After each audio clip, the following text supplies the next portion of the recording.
Let's talk about neurofeedback. So, what is optimizing your brain? And let's talk about, first of all, what is the biggest problem that people are coming in who are dealing with neurofeedback? And things like the problem is like anxiety, depression, focus, sleep issues, PTSD, OCD, memory issues. All of these things are things that research has shown that neurofeedback can actually make positive benefits for. So these are the things we see coming through the clinic every single day, dealing with neurofeedback and getting positive results. So if you're struggling with these things, if you're having issues with anxiety or having trouble sleeping, things like that, neurofeedback can be a big game changer in what's happening. So that's the problem that we are dealing with neurofeedback. So now imagine yourself having sharper brain function, just things are clicking. You can recall those facts. And I'll tell you why that's a big thing for me, because that's what was one of the things that helped me out quite a bit. How about you're not misplacing things like your keys? Like, where did my keys go again? Imagine that's not a problem anymore. Imagine just general peace of mind. We all worry. There's a lot to worry about nowadays. What if you were able to not have that worry affect your day to day life? And then just an overall increased confidence and joy because your brain is functioning better and you're not trying to worry about what are the words I'm trying to think about? Where did I do this? What are all these different things that the brain with memory function has to deal with? So that's the vision of what you can get by doing neurofeedback. So let me tell you a little bit about why we got into neurofeedback. It deals with my story because when I was looking at things, I was having issues recalling facts, figures when I was doing things like this, a talk, right? And I was like, I always knew that school was always a little bit more difficult for me than some of my classmates. I got through school. I was fine. I did that. But I always had to study a little bit harder. It was a little bit just more difficult for me to remember things. I knew that maybe that was just me. But then when I first opened up my clinic, and there was a lot of stress going on just to get this open. I also noticed that when I had a lot on my plate, I started to get like frustrated or overwhelmed really easily. But at that time, I didn't have a family, so it wasn't as big of a deal. But then we had kids and we had all the family stuff. And I noticed myself when I was getting, more overwhelmed, I'd get irritable too. And I'd yell at my daughters for no reason. And I'm like, why am I doing this? This just doesn't make sense. So I started looking into what can I do about this? How could I help this out? And obviously, if you guys know me, I'm not going to look into medications or things like that. So I was looking for natural alternatives to find out what we could do to help out with this brain function. And what I kept reading about was this neurofeedback. And I'm like, really? Can neurofeedback really do this? And all the research showing all this different stuff, I was like, man, this sounds almost too good to be true. But the research was compelling and I like to read research and I like to look into this stuff. So I was like, I'm going to try this. And so I did a bunch of research to find out what was the best way to do neurofeedback. What are these people who are doing all this research? What kind of equipment are they using? What are they doing for protocols, all these other things? And we found the equipment, and obviously any kind of medical equipment, it wasn't cheap. So we decided to rent it at first because we wanted to make sure that this actually did what it was purporting to do in studies. And I went through, did some training. My family did some training. We had a few patients that we had that were coming in that were struggling with some of those specific problems that we talked about in the beginning. And they did some training and we all started seeing results. In fact, I noticed within the first 10 training sessions, man, it's definitely doing something. So I was pretty impressed. And then we had another practice member, which we'll talk about a little bit later, who had amazing changes. And we have some people here who've had some amazing changes too. So we'll talk about that and basically dive into some of what it can do for you. But that's what really got me into neurofeedback. And the results I saw, I was like, I have to do this for other people because it was pretty amazing. And the cool thing, and we'll talk about this, is that using something natural like this and recreating pathways, when you do that, it's often permanent. And that's the cool thing about it, because you're really literally retraining new pathways.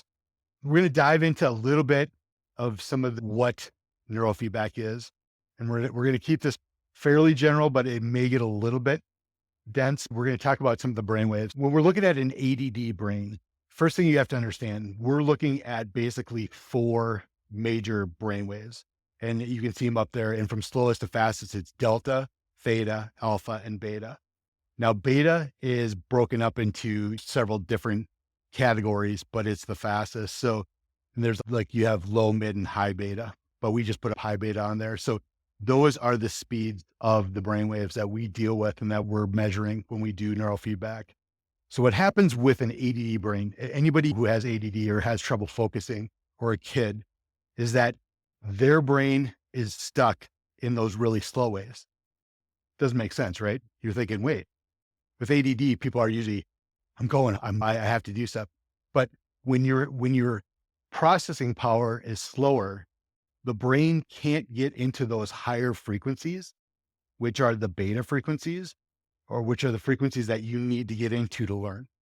So right now, you guys listening to me, hopefully your brain is getting up into those beta frequencies. So you're understanding what's going on, because that's where we learn stuff is in those frequencies, and it's in the frontal lobe of what's happening. So very classically, what we'll see with ADD people when we do brain map is we'll see a lot of slow processing, specifically on the front left portion of the brain. And that's one of those things that we see across the board when there's like focus issues. But the reason that we see that hyperactivity, you notice most people who have ADD are hyperactive, right? It's called stimming. So stimming is basically stimulating the brain to try to get it up into those faster brainwaves. So they'll fidget, they'll move around. That's why, is because they have to do that so their brain can function in learning situations. So what you can see is these are some of the stimming behaviors that you see a lot of, like hand flapping, fidgeting, constant movement, a lot of talking, that kind of stuff is a part of what the brain has to do to get into those higher frequencies. So that's the reason that this happens. And that's what an ADD brain looks like when we do a brain map. Let's look at anxiety. So when you have anxiety, it's a different situation. So let's look at those brainwaves again. So when you're looking at the slow brainwaves, those theta or delta brainwaves, that's usually dealing with sleep. That's the extra slow. The slow is the theta. That's the transition from being awake and getting into sleep. The medium is the alpha frequencies. So that's like hanging out on the couch, just chilling, relaxing, not thinking too much, that kind of stuff. That's where that is. And then the fast frequencies are the focus, productivity. The extra fast is the stress response. That's that fight or flight. So when you're in high beta, that's a fight or flight situation. So when you have anxiety, what happens is your brain goes into these super high speed, fast frequencies and gets stuck.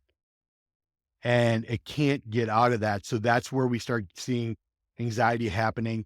And in worst cases, it gets into panic attacks because the brain is, I don't know what to do about this. I can't do anything about this. I'm stuck here. I'm stuck here. So your heart starts racing. You start breathing, that's where you start getting those panic attacks. And that's what that brain looks like.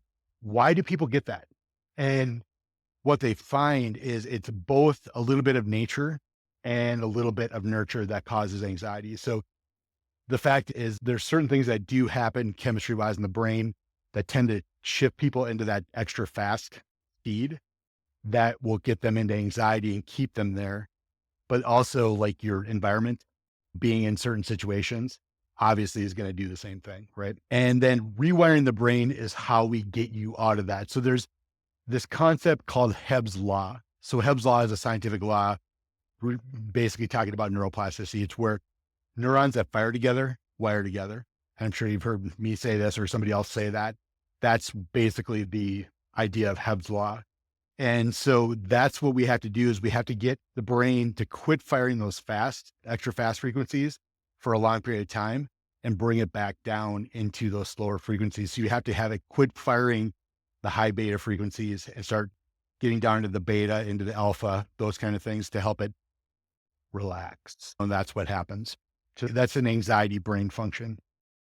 Now, depression, again, completely different brain function that happens. So why do people get depressed? Because There's different reasons, but according with the brain, there's the neurological disorder of depression where the brain gets disorganized. And so when we talk about the brain, when we look at the left and the right side of the brain, there's specific waves that need to be higher on one side versus the other. And if they're disorganized, that causes issues with mood. And that's what brings people in depression. So if their brain is unbalanced in this situation, that's going to cause a person to be more depressed. And that's what we see in a brain map. And we'll explain this in just a little bit. So for the brain to function properly, if it's unorganized, so what we're looking at is that the network structures that talk back and forth between the left brain and the right brain, if those are unorganized, that basically it's not communicating properly. That's very stressful for the brain because it's not doing what it's supposed to do naturally. So then it's almost like it's being overworked and you get moody or depressed in that situation. The analogy I use is think of a sports team. So like a sports team where everybody is running slow and just has low energy. That's what your brain is doing. Obviously for a sports team, that's not good, right? We need things happening fast. So when it's disorganized and it's not firing properly, everything's just slower and just disorganized. So that leads to that depression or depressive feeling with that. When it's unbalanced, so there's too much slow brain processing speeds. The theta and the alpha, there's like slower with theta and alpha in the frontal lobe. So if you remember, theta is that slower, alpha is that more medium speed frequencies, that kind of hanging out on the couch type of thing. Theta is that transition into sleep. Those are out of balance, specifically in the frontal lobe. You're going to notice that you're going to have depression. That's what we would see on a brain map. Or if there's natural asymmetry from the left and the right, and that's alpha beta frequencies that we look at. And you want more alpha on the right, more beta on the left. And if those are imbalanced, that can also be a part of what's happening with this.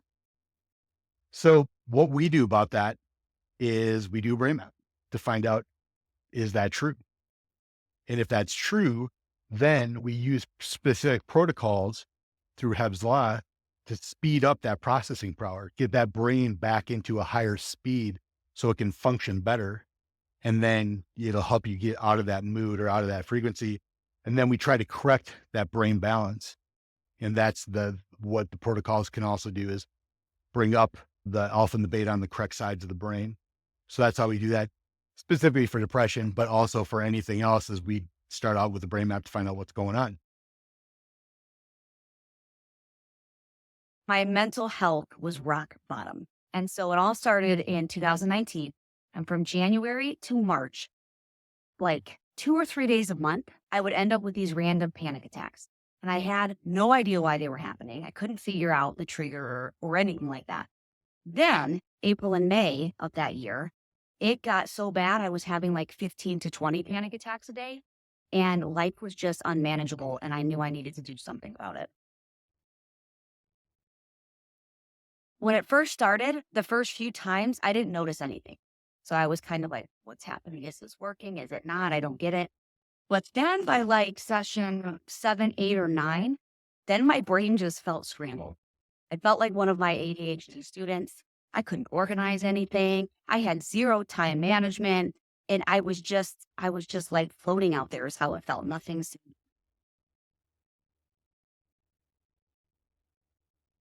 Things started to, I guess, rewire and sync up differently. And so probably, I know before my 20 sessions, I was no longer having, would just go, that I could manage it better. I could recognize it, but I didn't have to have the panic.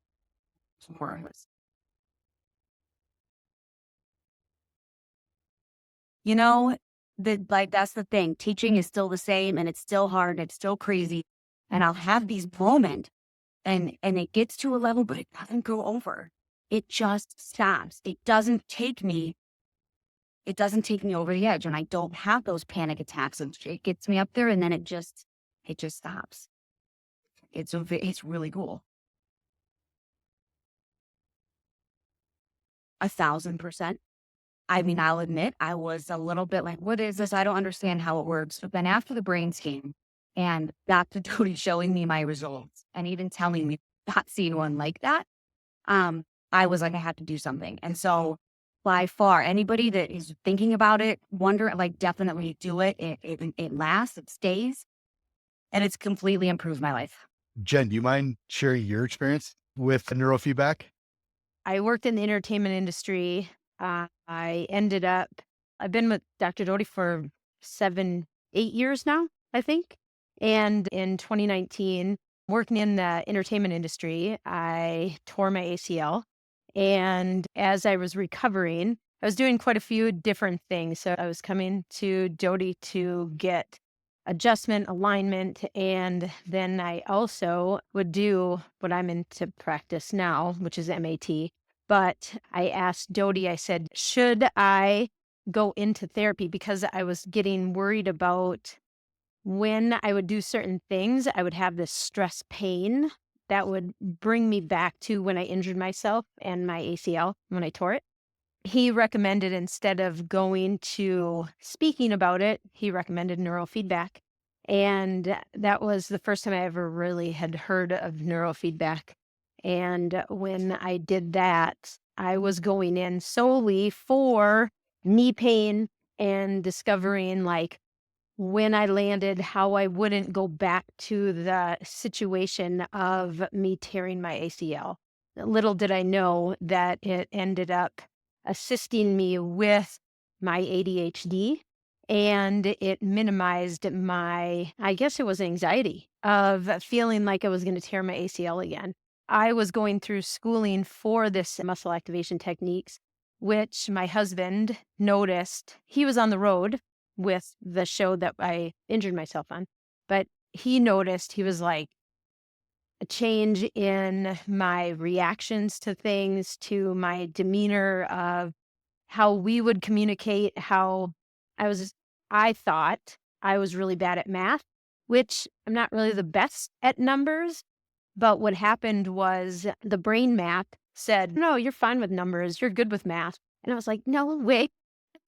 But in the more I did neurofeedback, and I think I can't remember exactly how many times I ended up doing that, because it was for me to get back into the workforce of stunt work and utilizing my body but all of a sudden my husband noticed that when we were talking about our finances, I didn't get anxiety and attack him being like, I don't understand, and doing all of this. But then also when I was studying, I was able to sit a little bit longer and comprehend what I was actually reading.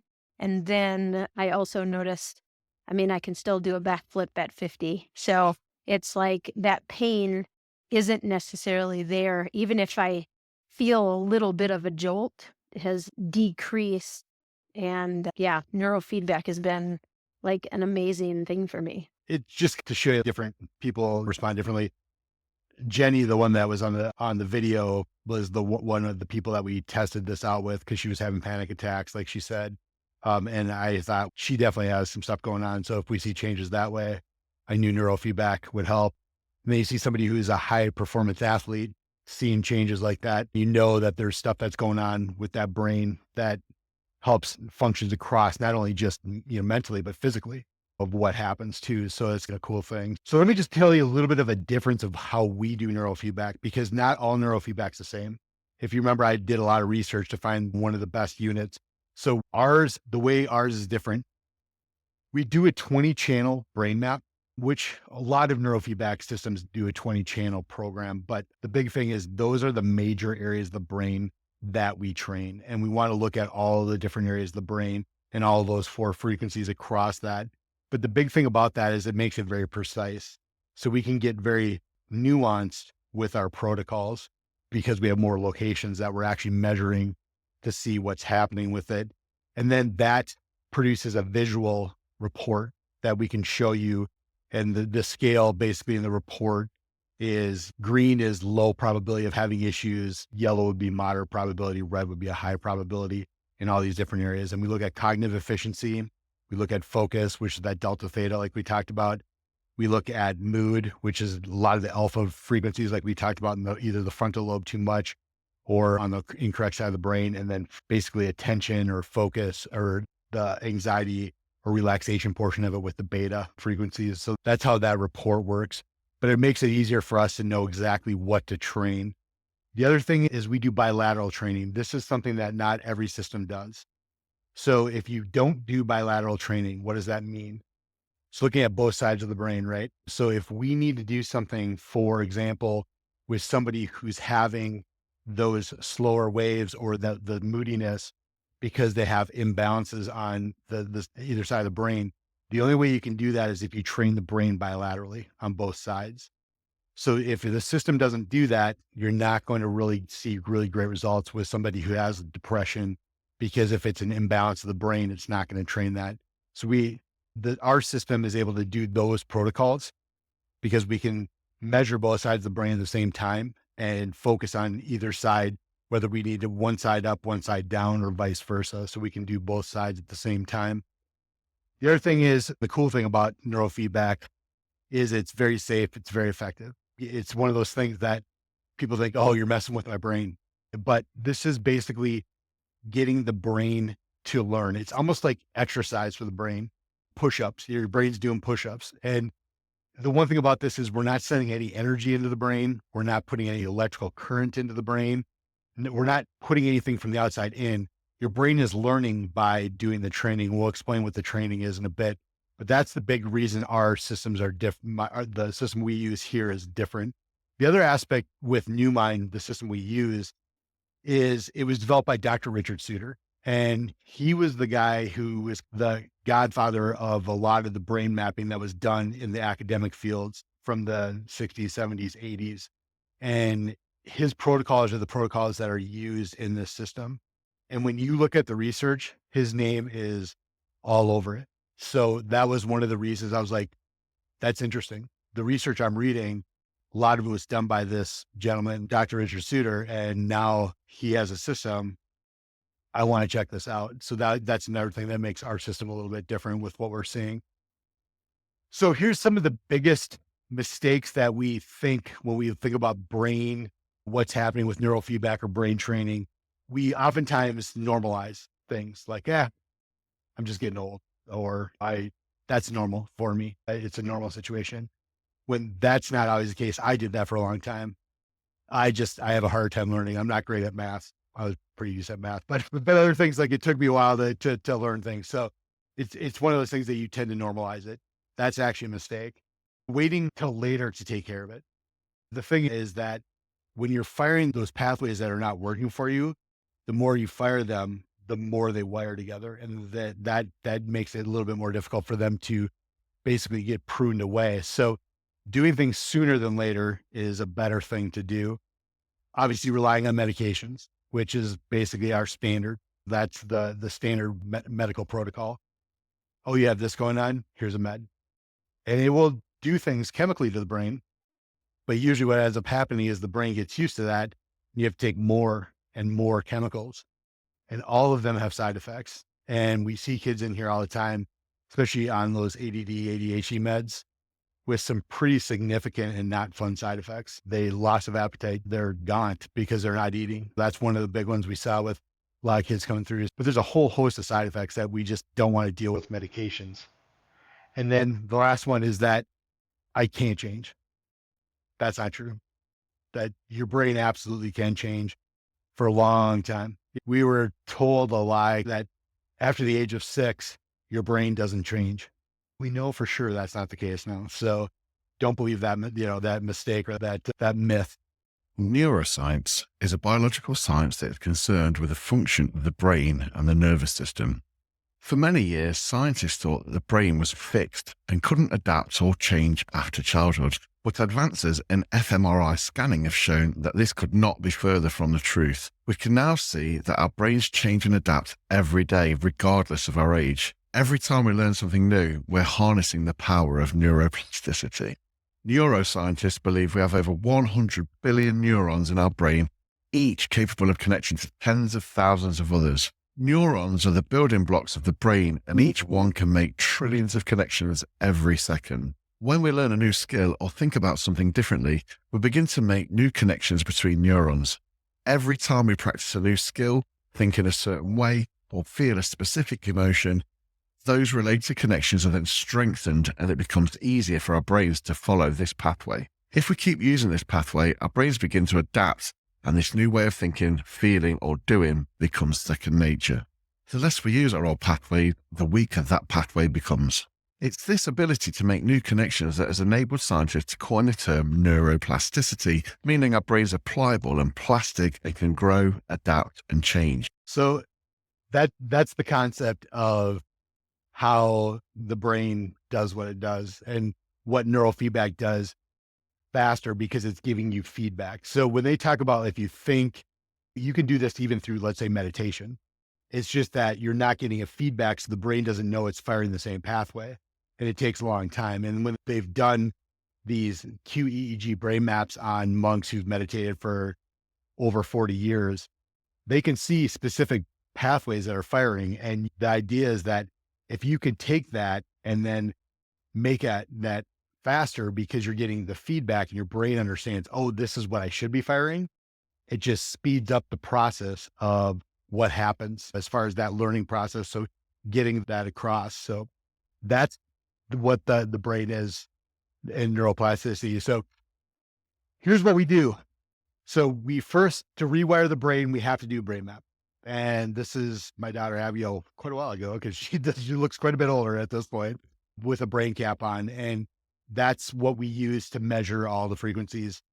We just put some gel in those little white sensors across the cap, and then it's reading the delta, theta, alpha, beta in each one of those sections.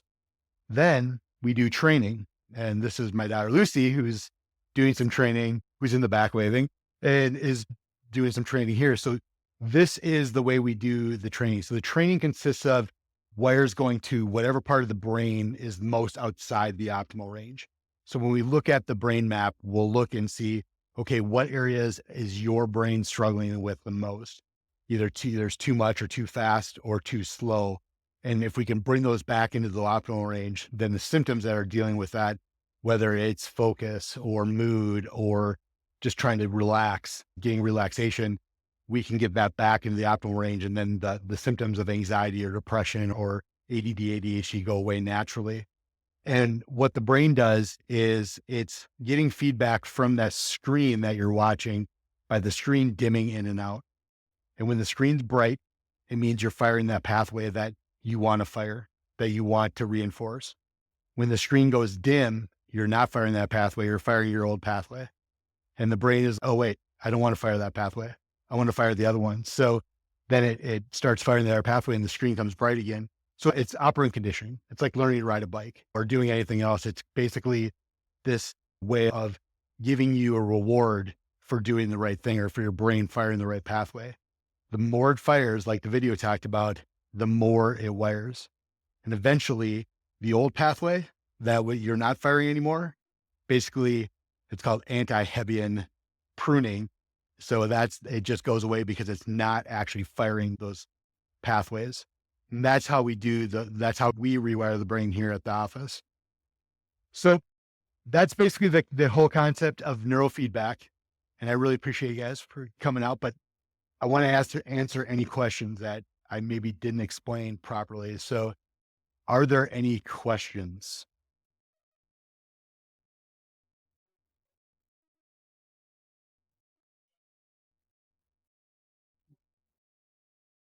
That your brain, that's what your brain wants. So when you're training and you're feeling that, that's your brain being frustrated as well, because you want to watch what's on the TV or what's on the screen. But when it goes dim, it's more difficult to watch. And you're like, wait a second, I want to see that. I just saw it. So what was I doing to get that so then it realizes, oh, if I fire this pathway, it becomes bright and then you don't have that frustration. And at first it's tiring. Like they talk about, it's exercise for the brain. When you first start doing this, like the first 6 to 10 sessions, it's pretty tiring and you can feel a little bit just exhausted in a sense because your brain is working hard trying to fire the optimal pathways. But then eventually it becomes second nature, like they talked about. And then it's actually, you have more energy because instead of having to fight all of these symptoms of the brain not operating in that optimal range, it is in the optimal range and it's much more efficient. So when you look at, for example, and one of the other things that we look at in the brain map is cognitive efficiency. And that's basically how much of the CPU of this computer are we using? And the more that you're using of it, and that was one of the things that I noticed when I first did my brain map, basically on a scale of 0 to 10, 10 being you're using 100% of that processing power. When I started out, I was about a 4. So I was only using about 40% of my processing power. Now, and after quite a bit of neurofeedback, I got it up over 8, between 8 and 9. And it's a night and day difference, just as far as what you see, as far as how fast can the brain process information. So basically, the stuff that you've already rewired is wired. Once it's wired, it's there. And so you're not going to lose that. In fact, the more you use your brain, the more that it reinforces that wiring. However, if there's other things and this is what I found was once I got through my initial issues, other parts of my brain weren't functioning as optimally as I'd like them. So then I started trying to optimize those areas of the brain. And then unless you have major stressors in your life, it's going to stay that way. But let's say you do have some kind of major mental emotional stress or physical stress like brain trauma, like you hit your head and you suffer brain trauma, then that can affect the wiring again, where you would have to redo something, but it would have to be a pretty significant stress to do that. Yeah, yeah, that's the other thing for me. Who knew slamming your head into other 300-pound guys is bad for your brain, but concussion's not so great, but it causes damage. So you have to work around that damage. Sometimes the damage will always be there, like CT, things like that. But the brain is amazing and it can definitely work around some of the damage and create new pathways that actually work pretty well for even having damage in the brain. I know it's hard to see up there, but um, there's little wires that are coming. You can see them in the back of the chair a little bit, like right here. These are wires that are coming up and attaching. So we attach 2 wires to the ears as a ground and a reference. There's another one that acts as a second ground on the brain with this one. And then whatever area we're training, whether it's the frontal lobe or the occipital lobe, just depending on what's going on. I think for her and this one, it's all the way up in the front. So that's her. They're coming around and attaching to the frontal lobe to do the training. So that's what that is showing. And that's the key about it is that, so what we do and how we do this is we start with the brain map to find out what's going on. Then we do about 20 sessions and then we remap because we want to find out what is going on at that point. Every brain trains differently. There's no cookie cutter way of knowing exactly how long it'll take a brain to actually rewire. But on average, through research, it's between 20 and 40 sessions. If it's more of a difficult issue or it's been there longer, it's going to be closer to the 40 sessions. But minimum, it usually takes at least 20 sessions to really see that rewiring or that neuroplasticity or Heb's law take place. So that's why we do it at that point, just to see. We can see with each session, we record each session to see what the brain is doing. So we can see all those frequencies in the area that we're training. And so we know what it looks like. And you can tell when it starts to rewire, there's specific, what we see as far as the brainwave activity looks very similar for a few sessions in a row. Yes. If you think about let's say somebody who has PTSD or like some major stress or trauma that's happened, mental emotional stress, when you have that memory, it plays. And then in a normal situation, for a normal brain that's functioning, it'll take that memory and it'll put it away. When you're struggling with that, what it ends up doing is it just keeps playing this, almost like playing this movie over and over again, and it never really puts it away. And you're hooked into that memory with an emotion. And so the problem is that when that emotion is there, it's always going to be hooked in and it's never going to actually be put away completely from the brain. So what neurofeedback can help do is when you're having this, it'll help you take that emotion out of it. So when you'll still have the memory, but instead of it just playing over and over again and affecting you, and every time you get into maybe a similar situation, triggering you to think about that same thing and feel that same emotion, that emotion becomes unhooked and it goes away, and then that will be put away. So you get into a certain situation, similar situation, or you remember that you had that memory, it doesn't give you that charge.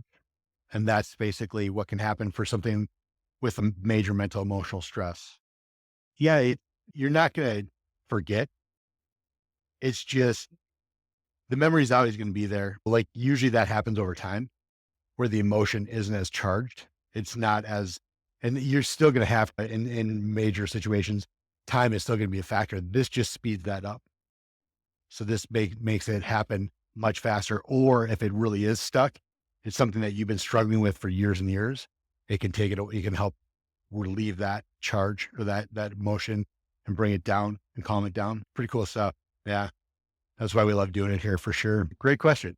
30 minutes. So the training sessions are 30 minutes. The brain map takes about 15, 20 minutes to actually do a brain map. So it's not that long to do the initial brain map or any subsequent brain map. So that's why 30 minutes. You can do it every day. When we start out, we do more training in the beginning to get you through that initial kind of that tiredness or the change that happens. Because sometimes your brain goes through a little bit of chaos before it gets to that clarity. And that's very classic with any kind of healing or natural healing. There's always a little bit of things just get stirred up and then things start to calm down. And that for neurofeedback, some people really notice it. Some people don't. Once again, it's very individualized with what's happening, but that's usually between 6 to 10 sessions. And then that starts to go away. And then you start really, that clarity comes back in. So the cool thing is it really doesn't matter what you watch. If it's something that you want, it's just for pleasure. Absolutely. You can watch that.